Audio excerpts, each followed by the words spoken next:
வணக்கம் அன்பர்களே, நான் உங்கள் எல்லாரையும் அம்மு ஸ்பெஷல் எஜுகேஷன் சேனலுக்கு வரவேற்கிறேன். நம்ம எல்லோரும் போன வீடியோவில் ஒரு சில டிஸார்டர்ஸ் பற்றி பார்த்தோம். அதே மாதிரி இந்த வீடியோலையும் ஒரு சில டிஸார்டர்ஸ் பற்றி பார்க்கலாம். நம்ம இன்றைக்கி என்ன டிஸார்டர் பற்றி பார்க்க போகிறோம் அப்படின்னா பிளட் டிஸார்டர். என்னவா இருக்கும்? எனக்கு என்னடா தெரியும், கேளுடா. பிளட் டிஸார்டர்னால் வேறு ஒன்றும் இல்லை, நம்ம உடம்புல ரத்தம் ஓடுது இல்லையா, அதில் ஒரு சில டிஸார்டர்ஸ்லாம் இருக்குது. அதை பற்றி நம்ம இன்றைக்கி பார்க்கலாம்.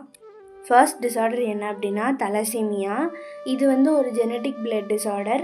அதாவது அப்பாவுக்கு இருந்ததுன்னா பையனுக்கு வர்றது, அந்த மாதிரி வழி வழியாக வர்றது. இது எதை அஃபெக்ட் பண்ணும் அப்படின்னா நம்ம ரத்தத்தில் இருக்கிற ஹீமோக்ளோபினை அஃபெக்ட் பண்ணிடும்.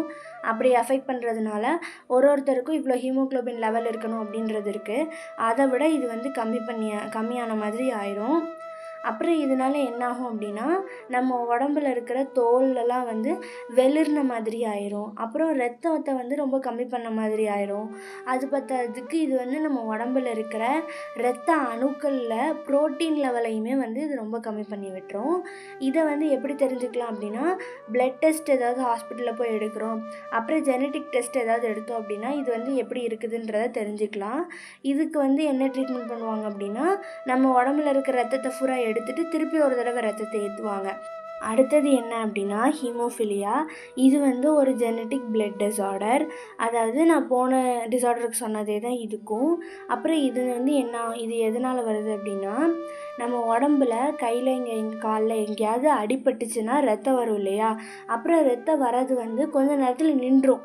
அப்படின்றது நார்மலாக நின்றுறது. ஆனால் ஒரு சிலருக்கு இந்த கண்டிஷன் இருக்கிற ஒரு சிலருக்கு பிளட்டு வந்துக்கிட்டே இருக்கும். அது கரெக்டாக கிளாட் ஆகி நிற்காது.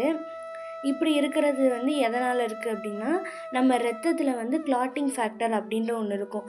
அதில் 10 ஃபேக்டர்ஸ் இருக்குது. அந்த 10 ஃபேக்டரில் 9வது ஃபேக்டர்லேயும் 8வது ஃபேக்டர்லேயும் ஏதாவது பிரச்சனை இருந்துச்சு அப்படின்னா நமக்கு இந்த ஹீமோஃபிலியா வரும். அது பத்தாததுக்கு இது மேக்ஸிமம் மேல்ஸுக்கு தான் வரும். உமன்ஸுக்கு வந்தாலுமே அது அஃபெக்ட் பண்ணாது. ஆனால் மேல்ஸுக்கு தான் முக்கால்வாசி வரும்.